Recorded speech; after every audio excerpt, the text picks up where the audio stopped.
Welcome to The Healthy Advisor, a podcast from WealthManagement.com focused on advisors' personal well-being and healing. I'm Diana Britton, managing editor of WealthManagement.com, and in this podcast we explore some of the struggles and personal development issues facing advisors and financial services professionals, and how to get to a place of healing for mind, body, and spirit.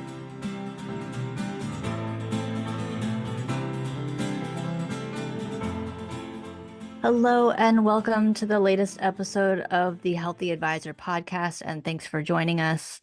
As you may know, this is the podcast focused on financial advisor health and well-being, and today's guest definitely counts on that score. His name is Will Hoffman, founder of Pittsburgh-based Hoffman Wealth Management, a private advisor group affiliated firm. Will, thank you so much for being on the podcast today. Thank you so much for the invitation, Diana. I'm very excited to be here.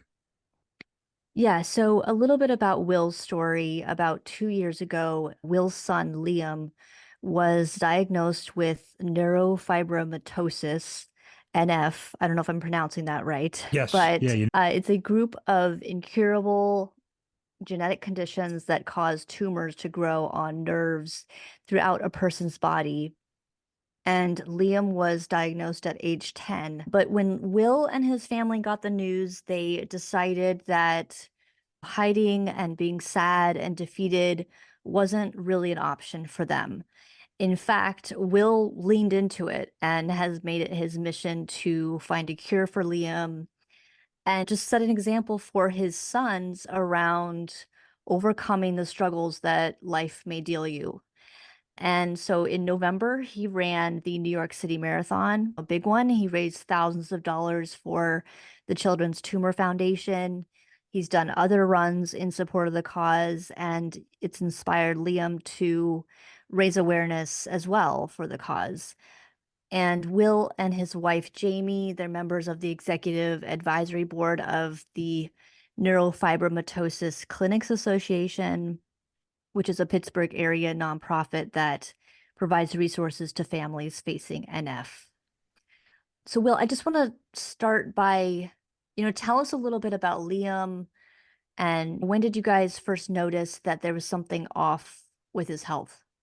Sure. Liam is 12, almost 13 now. But even when he was a baby, he had what are referred to as cafe au lait spots that are just, they can be bigger birthmarks or odd looking birthmarks that are often the first indicator of neurofibromatosis. And our pediatrician, worked with us, encouraged us to watch them. And we did, and we kept our eye on them. And it really wasn't until Liam started school and really was about partway through third grade when really the effects of the NF started to really show in his education and with some learning struggles. So that was when we started to work with our local NF clinic, and they diagnosed him while we were there. So just a little bit of background about NF. I know Liam has NF type 1. Correct. Which is the most common form of NF, and it occurs in about 1 in every 2,500 births, according to the Children's Tumor Foundation. And occasionally tumors may develop in the brain, cranial nerves, or spinal cord. And while those tumors are not generally cancerous, they may cause health problems by pressing on nearby body tissue. And sometimes a benign tumor may become malignant, but most people with NF1 will never develop a malignant tumor. But about 50% of people with NF1 also have learning challenges. Right. And there's no cure for NF1, but with careful monitoring and treatment, people can live a full life. Right. And then there are two other types. It's now called NF2 related schwannomatosis. Used to be called just NF2. It's less common than NF1, affecting about 1 in 25,000 people. It's a little bit more serious. And then there's also schwannomatosis, the third type, which is the least common and most recently identified form of NF.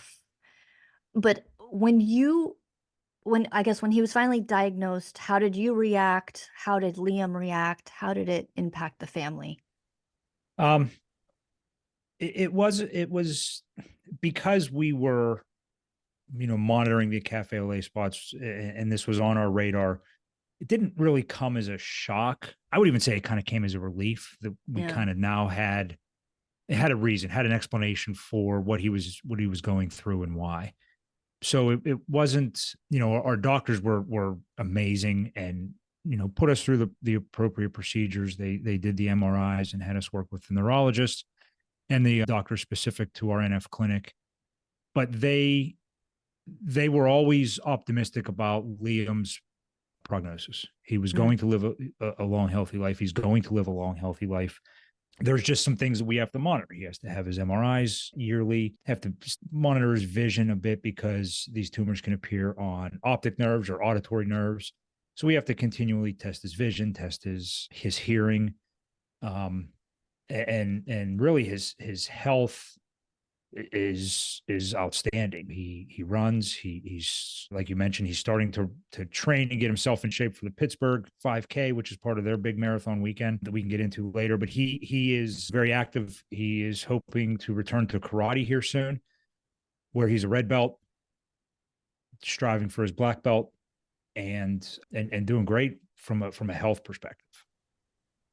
Yeah, that's But great. our reaction was, my wife and I talked about it. We knew that there were three sets of eyes on us, and kind of the things we always say, and especially to Liam as the oldest of three brothers, I say everything you do happens three times because they're watching. Mm. And that was kind of our attitude was they're watching. How we react is going to really impact how they react to bad news anytime they receive it, whether it's something as minor as a bad grade or a challenge in school, or something as major as a health challenge or consequence. So we wanted to make sure that they knew that, listen, this is it's going to be tough, but it's not the end of the world. And we respond by, you know how do we change the world with this, was kind of our attitude. Yeah, it's a great attitude. What are some of the biggest struggles that Liam has had related to his condition? He had toe walked for a while. Hmm. That we had a procedure that fixed that. It'll be a year in April Mm. that he had his surgery on his foot to fix his Achilles tendon and eliminate the toe walking. But for Liam, it's really been all education related, and it's not, it's NF is something that doesn't fight fair, like you'd indicated. There's many different types, and everybody experiences it differently. And when it comes to learning, some days it looks like dyslexia, other days it can look like ADHD. Sometimes it's a combination of both. So it's something that's very tough for all of us to get our arms around. So the learning challenges and the available resources were probably the biggest headwind that we had to help him through.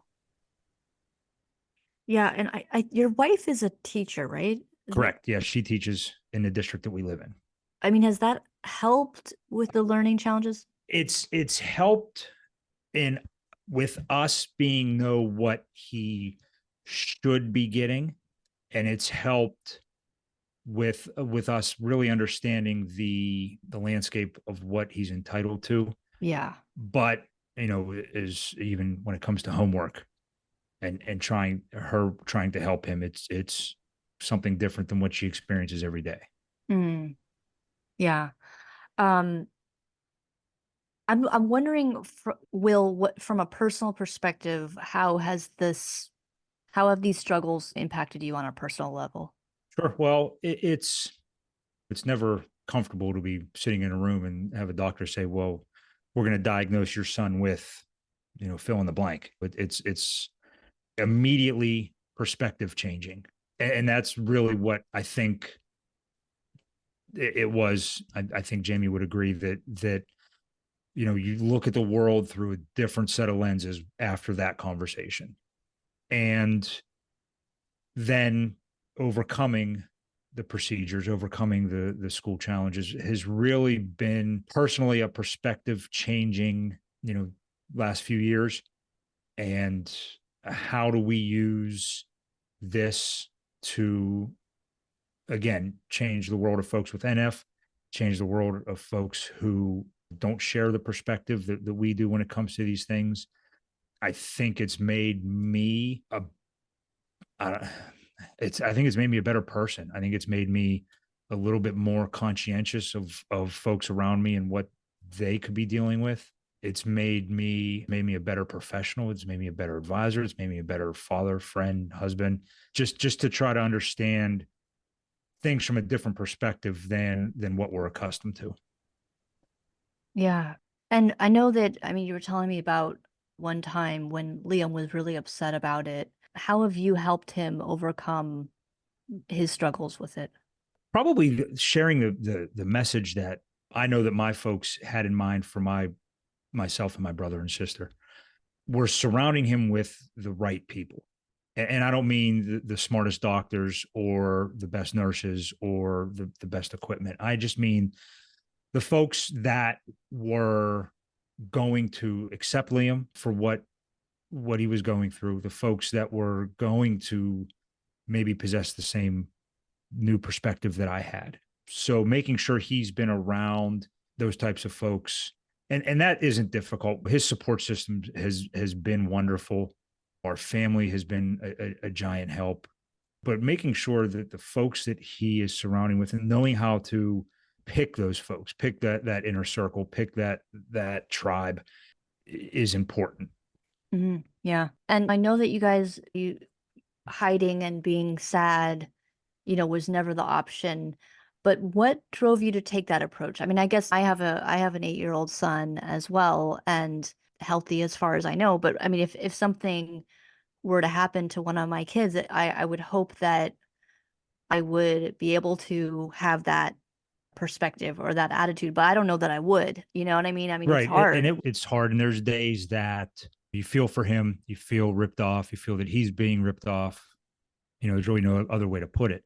But there's there's inspiration all around us. Actually, probably there's two big inspiring influences. One, I think he was a former guest on your show, John Hyland, Yeah. fellow private advisor, or the founder of Private Advisor Group, one of the strongest men that I know. Every time I get to be in John's presence is a gift. And him dealing with his multiple diagnosis when it comes to leukemia and how he's responded and how he's used his story to change the world, whether it comes to the Invest in Others organization that he's been instrumental in promoting through our profession, but a giant inspiration to me, to anybody that's known him or knows him. He's the barometer for how to respond in times of adversity. I mean, the other was a personal friend of mine, a girl I grew up with, Kelly. About 4 or 5 years before we started down this path with Liam, she had her own cancer diagnosis. Mm, And watching her respond, she also 3 young kids. She responded with strength and with grace and with a really a fighter's mentality to not only beating the cancer but doing good for others. mm, Um, and getting through that. So those are probably my two biggest role models.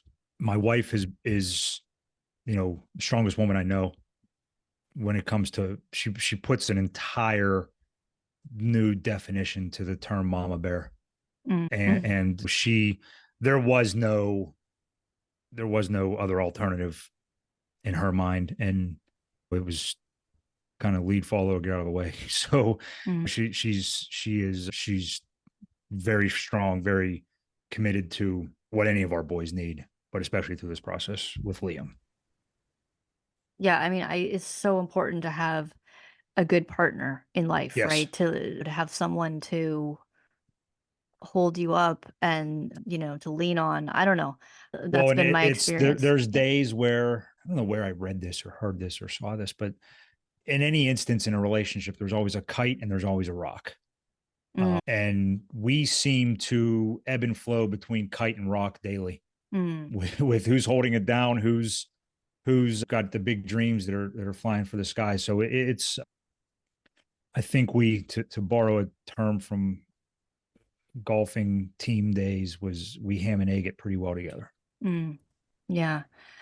And I mean, I guess I wanted to talk a little bit about the business and how this has impacted the work that you do on a daily basis with your clients. And I know a private advisor group, they're the firm you're affiliated with.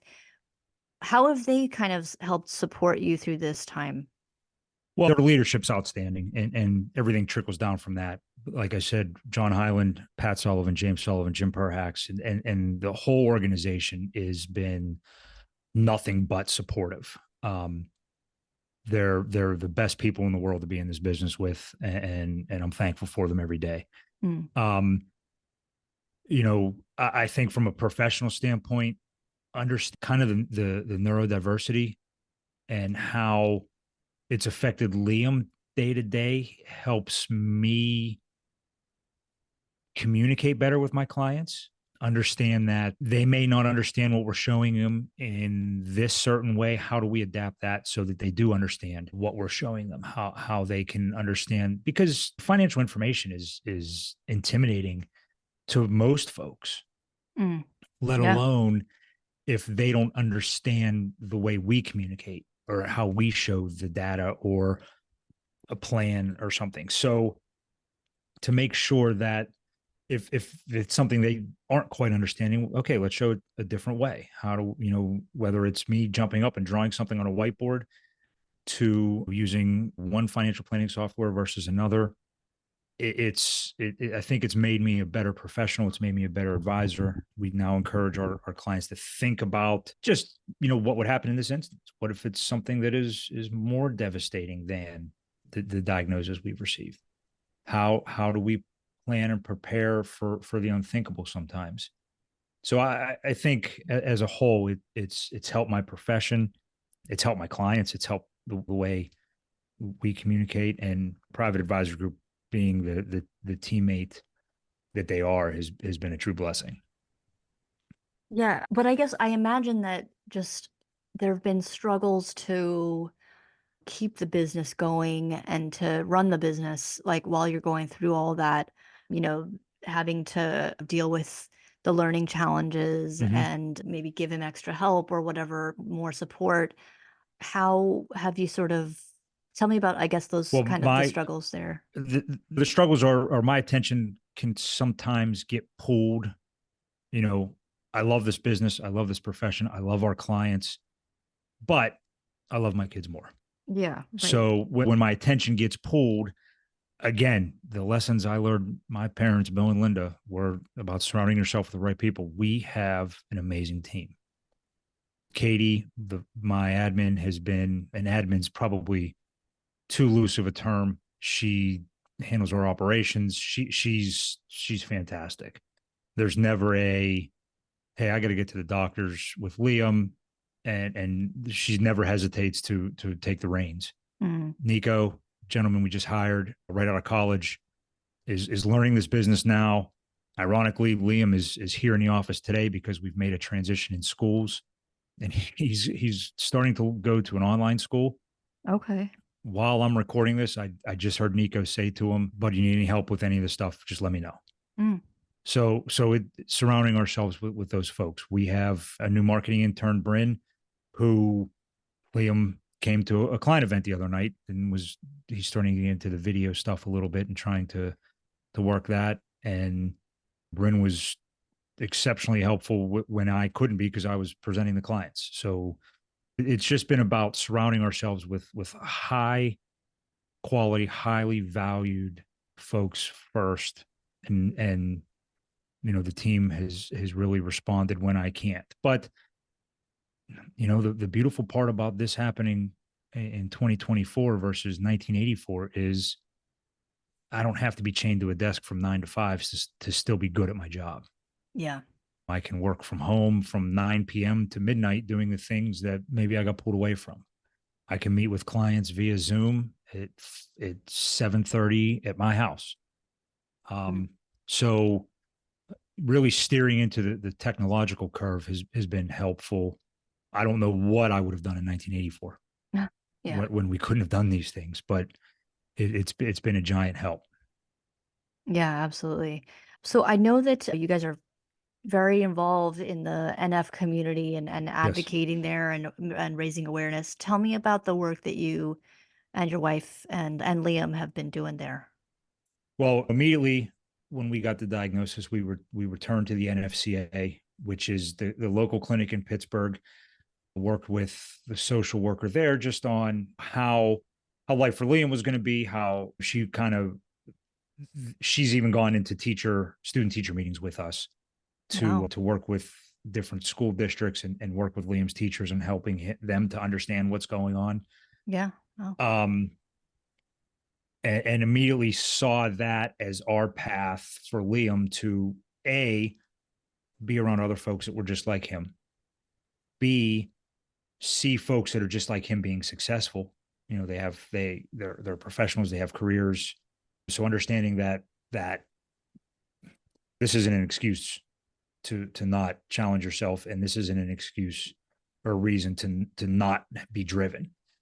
And then we wanted to be the folks that we're helping as well, to show Liam that yeah, you this maybe not dealt a great hand, but this is your path to changing the world. Mm. So we got involved with our local clinic. I'm a runner, so we kind of made it our pet project to get the NFCA listed as an official charity with the Pittsburgh Marathon, which we did in our first attempt. Had about 75 runners run with us, raised about $35,000 in our first year to be listed as Wow. an official charity with the Pittsburgh Marathon. So we achieved that, and then put a great team together, and really have put a great team together every year to run and to fundraise. This year, our mission with that is Liam's going to be a year out from his surgery. His therapy is complete. His recovery has been great. So he wants to run the 5K that's part of that marathon weekend. And he wants to get 100 people to run with him and have everybody raise $250 for the clinic. So again, I guess because little eyes are watching, he picked up on that and has kind of made this his mission. And then our involvement there led us to the Children's Tumor Foundation, which is a nationwide organization that is focused on finding a cure. The biggest Yeah. thing with NFCA is they're helping folks live with NF. Hmm. And Children's Tumor Foundation is attacking the science and fundraising to eventually find a cure and find treatments. To me, both organizations are doing an invaluable thing for the NF community, and we want to be involved with both. So 2 years ago, I ran a Chicago Marathon and raised money for Children's Tumor Foundation with them. They have a pretty cool program called NF Endurance that brings folks from the NF community together for these big races. And then this year ran the New York City Marathon, or this past year ran the New York City Marathon in November with them. And I just got the total last week. The NF Endurance put on 3 races: Chicago, Berlin, and New York City, and we raised over $330,000 with those 3 races for Children's Tumor Foundation. Wow. That's So incredible. yeah, and it was everybody in Liam's support system responding and really expanding the support system. And now to the point where we have folks that we met through Children's Tumor Foundation that really had no affiliation with NF before. They were big-hearted people that wanted to run and saw that as their way to change the world. They're now coming to Pittsburgh to run with our clinic. So we're bringing folks from Louisville, Kentucky, and from hopefully from LA and New York, all over the place, to come run with us in Pittsburgh and really just keep this mission going. And that's what's important is, it's not just a Pittsburgh issue. It's not just a Louisville issue. It's not just an LA issue. This is something that folks around the world, and we can all be a part of this outside of our local community as well as in it. Yeah, it's incredible work that you're doing. I kudos to you guys. I think that's great. I guess I'm wondering just any advice that you would have for other advisors or folks in the industry going through something similar. I mean, a lot of folks can, with things like this, turn to unhealthy coping mechanisms Sure. and drinking or drugs or I don't know, whatever. Yeah. Any advice for other folks on how to get through something like this, come out the other side. Yeah. It all goes back to my best friend. Every time and there's 5 or 6 of us that we're still really good friends from our childhood. Mm-hmm. And anytime we go through something traumatic, tough, difficult, he always says the same thing. He says, stay together, just stay together. And then I think about, I was the oldest of 3. And if me and my brother and sister were going off somewhere, my mom would always say, hey guys, just stay together. And it's such simple advice. It seems like such small words, but the first thing you have to do is stay with your people, talk with your people, and let them in, get into their world, lean on that, because you are going to need it. There's no doubt about that. There's been days where school's been tough. There's been days where we've met headwinds that we didn't even imagine. And our people, my family, Jamie's family, our friends have been the folks that are right there to pick you up. And that is the first thing I would tell anybody, that, lean into your people. If you're having struggles, whether it's dealing with a diagnosis, whether the response should be, I need to lean into my people. I need to talk with them. I do better speaking than I do keeping it in. I think my wife would say that she would never accuse me of under communicating. So I like to talk things through and like to talk things out. And there's no way I could have held any of this in. And our people have been outstanding. They've been right there. Even sometimes if maybe we're not being rational to them, it doesn't matter. They're on our team. They have our back, and they're not going anywhere. And hoping I'm as good a friend to them as they have been or are to me is probably got to be the next change that I make, because I like to think I am, but we can all do better. But that would be the first thing. And we often look at our firms, our broker dealers, our RIAs like PAG as a compliance is a hassle, or they're telling me to do things, or I've got all these rules I have to follow. At least my situation with both Private Advisor Group and LPL, they have been more than that. They've been friends, they've been colleagues. A great friend of mine from LPL came and ran the Chicago Marathon with us to help fundraise. Another one from LPL really has just been a great sounding board for nothing business related. How are you doing? How are you feeling? What's going on with the boys? Tell me about Liam. It's never, what's your production at this month, Will? Or Yeah. you haven't responded to that email yet. So there's good all around us. There's strength all around us. Just finding it and leaning on it is important, especially when you go through those darkest times.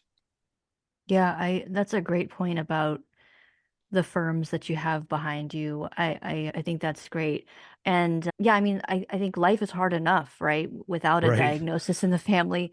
But I think like all the things you just said, it can be applied just broadly to anyone's daily struggles. Well, Well, and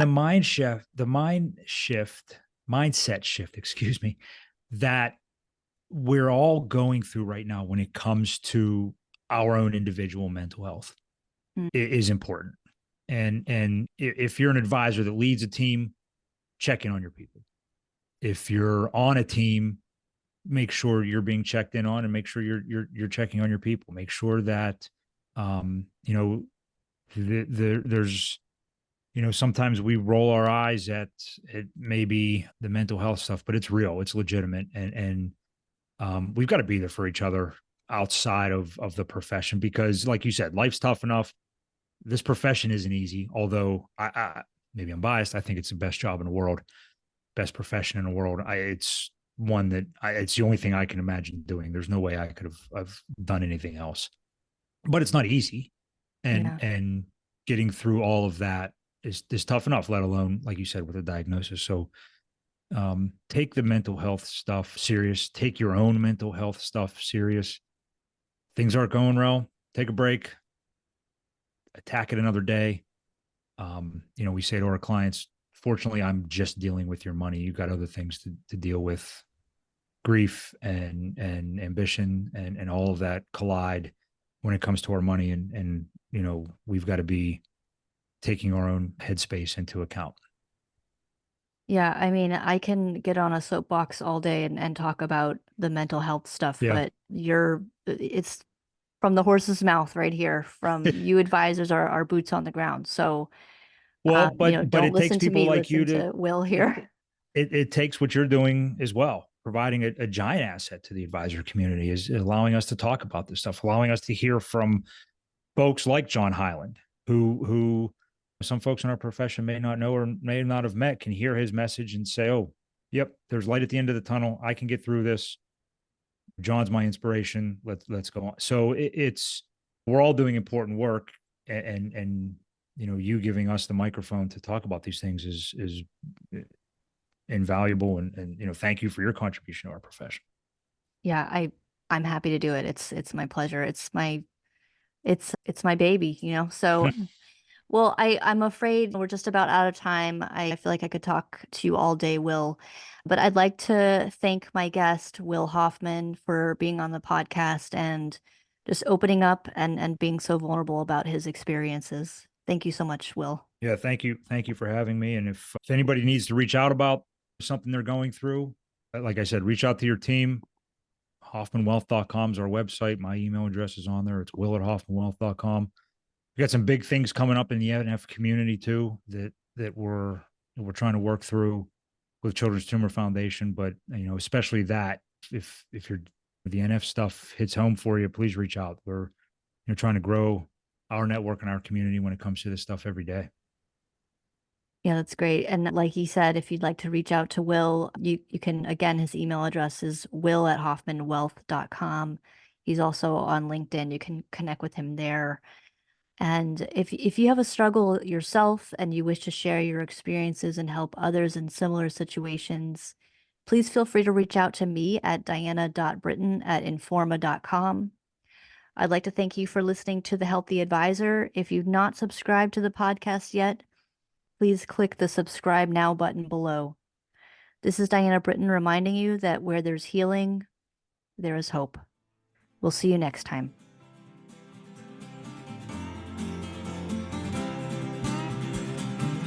Thank you for listening to The Healthy Advisor, a podcast focused on advisors' personal well-being and healing.